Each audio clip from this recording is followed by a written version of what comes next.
I remember when I was 8 years old, my brother had invited me to join him in a long-distance race.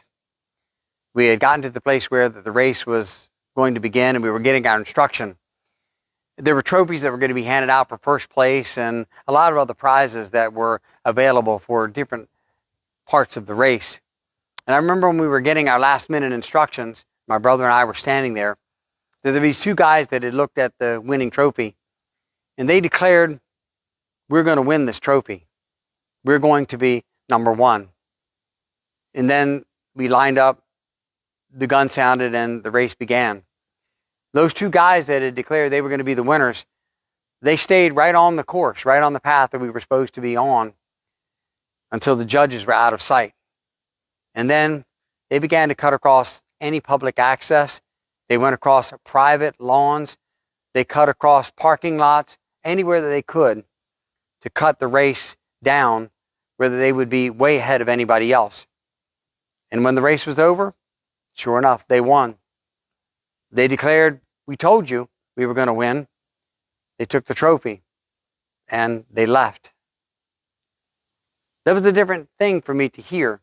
Something entirely different than I had been thinking about or being taught about in church when I was growing up in St. John's. That dynamic shift of win at any cost didn't really fit with the spiritual posture that I was learning about in Sunday school, that they were teaching me about in MYF, the Methodist Youth Fellowship. It was certainly not what I had been learning at VBS. You see, what I had been learning was that it's not bad to have a great aspiration. It's not bad to have a great drive and want to achieve everything in your life. But the end doesn't justify the means. It's not just about being first and winning, but it's how you get there. I want to take you on a journey today, and I want us to learn together of what kind of posture it takes to live a life of greatness, bringing others along with you, but not at their expense. In today's scripture, James and John approach Jesus wanting a spot in greatness and glory. Now, I need to set the stage for you because right before that conversation about the seating order that they were asking for was this other conversation where Jesus was sharing with them that he was about to be killed. He was going to die on their behalf. Have you ever opened your mouth and inserted your own foot? I think that this scripture is where that phrase just may have come from. Jesus was saying, "I'm about to be handed over to the likes of sinful men, and I'm going to suffer a vile and a cruel death on a cross." So you see our last moments here, they're cherished moments. Oh, wow. Wow, Jesus, thanks for sharing. Hey, before you go, can you do something for us? Ouch. I kind of think that they missed the moment. But this moment isn't just isolated to James and John. If you had God's undivided attention, what would you ask for? When we have God's ear, we often are asking and more interested in what God can do for us than what God has to say to us. "Let one of us sit at your right hand and one at your left," they asked him. But then they were asked an even more serious question by Jesus. He said, "Can you drink the cup that I drink? Can you be baptized with the baptism that I am baptized with?" And I believe that before Jesus even finished that question, before the words even got out of his mouth, both of them were saying, "Oh yes, yes we can. Sure, we can do that." Are you sure? Have you ever answered anything and had your mouth engage way before your brain has? I've been there too many times. Jesus explained this. He said, "The cup that I drink has a cross in it. It has a vicious death in it. Is that the cup that you want? Is that the future that you want?" How many of us endanger our future because we want what we want in the here and now? If we are going to live a life of greatness and step into who God created us to be, then we must have a posture of humility. Our greatness should never be at the cost of someone else, but in favor of someone else. You see, Jesus' last act before he left the earth was to take the towel and wash the nasty, dirty feet of the friends in the room with him. You see, God gave us a front row seat of what humility looks like. Nobody sees the soles of your feet. You see, Jesus was saying, I do. Jesus says, I see everything. Not only do I see the nasty, dirty, disgusting parts of your life, but I will wash them clean. There is no job too awful for me. There is no assignment too low for me. There is no task that is beneath me. There is no person too vile for me. There is no life dirt beyond my washing. There is no soul beyond my cleansing blood. What are the things that God has asked you to do? And what are the situations that God has called you to? Whose feet have you passed by saying, well, I don't have time for that. That's not in my job description. You see, whenever we come to Jesus, he's never standing on top of a pedestal saying, I'm above all that. He's always on his knees in a posture of humility. If we are going to live a life of greatness and step into who God created us to be, then we must have a posture to serve. If God himself was not too busy to take on the posture of service, then we have no excuse that is worth hearing. There is something so transforming that happens when we serve. A posture to serve says, I am going to give to you on God's behalf, and I do not want anything in return.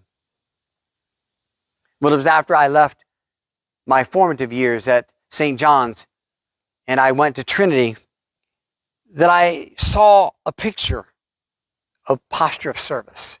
I saw what it looked like for that to be lived out every day in a man named Reverend Howard Gordy. Pastor Gordy invited me to come play softball here during a confusing crisis in my life. That invitation led to a mentoring relationship that lasted for over 30 years. Reverend Gordy served in so many areas and simply invited others along by his side. Nothing was beneath him. He helped park cars. I watched him help clean the church. I watched him serve in the kitchen. I watched him continue to cook in the kitchen. I watched him set up for services and events. I watched him take down after the services and events. I watched him pull the weeds outside the church. I watched him water the plants inside the church. I even saw him water the plants and care for the landscaping outside the church. And when our mission at one point in time was to go and begin building a Habitat house, when we arrived, guess who was already there, shovel in hand, digging the footer? He modeled that there was no place too low. There was no job too big. There was no job too small. There was no person out of reach. He was a man of humble service. If we are going to live a life of greatness and step into who God created us to be, then we must have a posture to love. Listen to verse 41.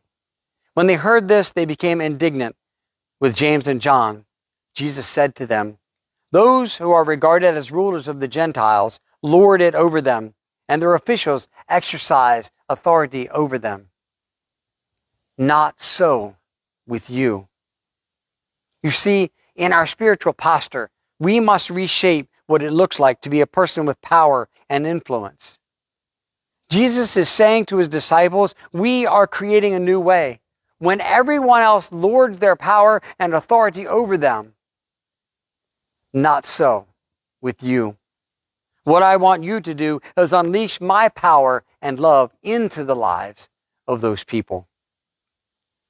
Whoever wants to become great among you must be your servant, and whoever wants to be first must be slave of all. Even the Son of Man did not come to be served, but to serve and give his life a ransom for many. If anyone had the right to take the position of being served, it would have been Jesus. But he didn't do that. He turned that position upside down and he took on the posture of humility, serving in love. You see, the path of greatness is never found at the top. It's always found at the bottom. I remember my freshman year in high school. We were in a playoff game that would propel us on into a possible championship. I was on the mound. It was the last inning. There were 2 outs. There was a man on second and a man on third. The mound visit from my coach went like this. He said, listen, everything is going really well. We're almost there. We don't need any heroics at this point. We just need a strikeout. We just need a fly out. We just need a ground out. He patted me on the shoulder and he said, come on, let's get this done and win for the team. As he was walking back to the dugout, I was thinking, we don't need any heroics, but I've got a good pickoff move. I have a great pickoff move. So I decided to defy the coach. And I used my fantastic pickoff move. But this time it wasn't so fantastic. See, I threw it toward third base, but it went completely over the third baseman's head. And it hit the top of the fence and it careened all the way down. 2 runs scored. And we lost the game. In that moment, I sank to my knees on the mound in defeat, in humiliation, in isolation. Everyone left me except my teammate John. John was a senior. In that moment, John was an illustration of the posture to love. When everyone else had just watched what happened and they judged me and they left, you see, John understood something different. He understood that we never stand in a place and we never watch and we judge. But what we do is we actually run to and we love. You see, from our posture of love, we create a bond with another person and they feel that they matter. They feel that they are worthy. They feel that someone cares about them. If we are going to live a life of greatness and step into who God created us to be, then we must raise our hand when no one else does. We must show up when no one else does. We must step up when everyone else steps back. Through the posture of Jesus, we are declaring that there is no task too big or too small. There is no place too far. There is no call beneath me. There is no person that does not matter. We put on the towel. We get on our knees and we wash and we wash and we wash, because that is where abundant life is shared. That is where elevating hope is unleashed.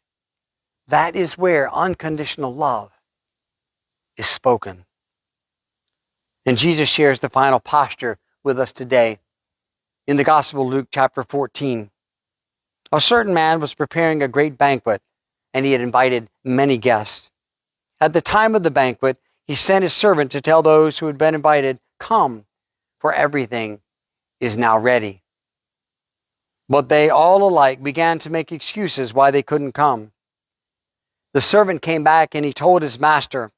The owner of the house became very angry and ordered his servant to go quickly into the streets and alleys of the town and bring in the poor, bring in the crippled, bring in the blind, bring in the lame. "Sir," the servant said, "what you ordered has been done, and there is still room." Those 4 words should be the motivation of our hearts. There is still room. If you want to know what wrestles in God's heart and soul and causes him pain, is that there is still empty places, because there's still room in his house. You see, our empty parking spaces should keep us up at night. Our online presence should be the first numbers that we check out weekly instead of our social media friends list. Our empty pews should make us uncomfortable. Even in the midst of our current situation and our social distancing, we can still be who God has called us to be. We can still answer the call that God has placed on our lives. You see, God's desire is that every space be filled in His house. Every space of worship be filled regardless of where that worship is taking place. You see, there are people in our alleys and our streets that God has on His mind and His heart that He cares deeply, so deeply about. And He has placed the invitation into our hands that there is still room. Verse 23 says, "Go out to the roads and the country lanes and compel them to come so that my house will be full." If we are going to live a life of greatness and step into who God created us to be, then we must have a posture to compel. As disciples, it is not about us. It's always about others. Go and compel them to come. This is what Jesus wants for your life and for my life. We should live such a compelling life that it is so magnetic that others are drawn to the only person who gives life. Our everyday lives should be a breeding place of joy, that when people see us, regardless of their circumstances, they feel joy. Remember, we are the church, not this building. We are the church, not the parking lot. We may not be physically together right now, but we are still all spiritually connected to the Creator of the universe, and we are called to a posture of Jesus. We're called to a posture of Jesus where we wrap the towel around our waist and we go out to the roads and we wash and we serve and we love and we compel. We compel people not to come to the building, but come to the rock. We wrap the towel around our waist and we go to the country lanes and we wash and we serve and we love and we compel people to come, not to the parking lot, but to the one who gave us life, the one who gave His life as a ransom for all. You see, the path of greatness is never at the top. It's always at the lowest place. And when you and I find ourselves and we take our position in the lowest place, we commit our lives to a posture of humility. We commit our lives to a posture to serve. We commit our lives to a posture to love. We commit our lives to a posture to compel. Jesus came and He showed us what it was like to reclaim our humanity. Our community, our nation, and our world desperately need to see the posture of Jesus. Will you take these and show it to them?